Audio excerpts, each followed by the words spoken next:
Assalamualaikum warahmatullahi wabarakatuh. Kembali lagi dengan saya Ertis Tias. Saya dari kelas MN21E dengan nomor NIM 2021008077. Saya di sini akan menjelaskan yang akan memenuhi mata kuliah dari akuntansi manajemen, yaitu tentang cost volume profit analysis. Nah, langsung saja ke materi. Apa sih cost volume profit analysis?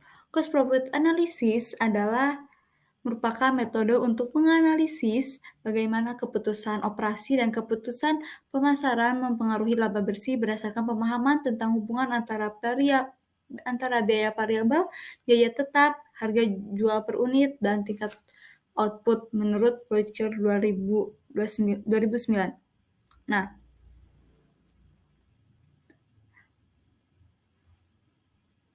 ada juga analisis cost volume profit merupakan cara untuk mengetahui bagaimana perubahan biaya variabel dan biaya tetap mempengaruhi laba perusahaan. Perusahaan dapat menggunakan. Nah, selanjutnya yaitu kegunaan dari analisis volume profit, yaitu digunakan untuk menentukan bagaimana perubahan biaya dan volume mempengaruhi pendapatan operasional dan laba bersih perusahaan. Nah,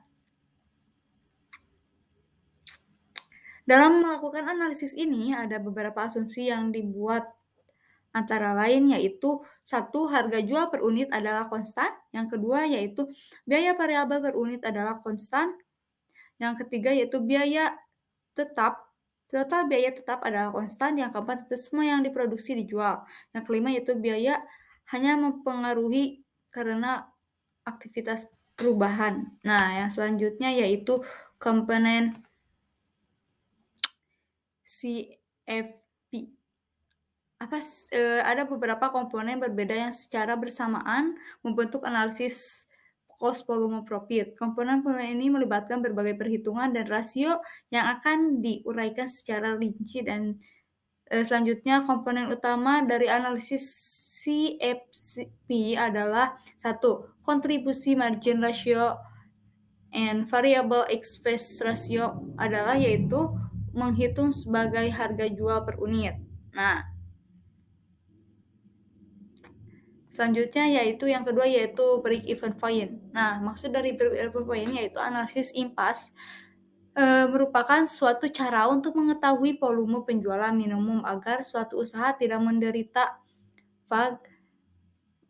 rugi, tetapi juga memperoleh laba. Dengan kata lain, labanya sama dengan 0. Nah, selanjutnya yaitu margin of safety. Nah, margin of safety atau margin keamanan adalah selisih antara rencana penjualan dalam unit atau satuan uang dengan impas dalam unit satu satuan uang penjualan. Nah, yang selanjutnya yaitu asumsi CFC. Yang pertama yaitu fungsi biaya dan pendapatan adalah linear. Fungsi pendapatan dan biaya harus tetap konstan selama rentang waktu tertentu.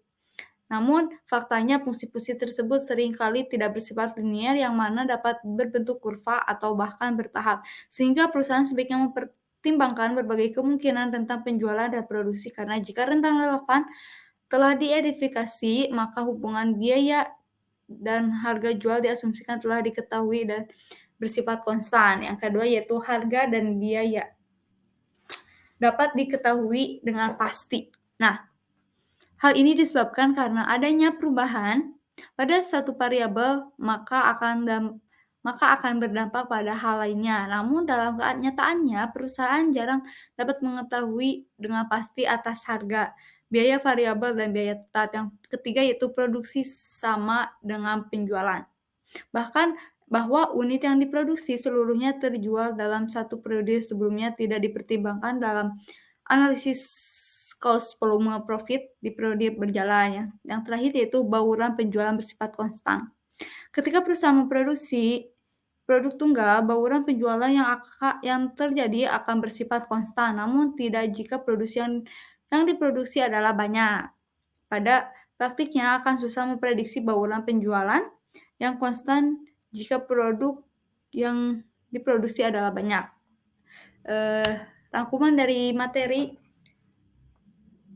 cost formula profit, yaitu yang pertama yaitu analisis infas atau break even point juga merupakan suatu cara untuk mengetahui volume penjualan minimum agar suatu usaha tidak menderita rugi. Tetapi jika belum memperoleh laba, dengan kata lain labanya sama dengan nol, dalam analisis break even memerlukan informasi mengenai penjualan dan biaya yang diperlukan. Yang kedua itu analisis titik impas adalah titik di mana penjualan pendapatan sama dengan jumlah biaya yang dikeluarkan perusahaan sehingga perusahaan tidak memperoleh laba atau penderita kerugian.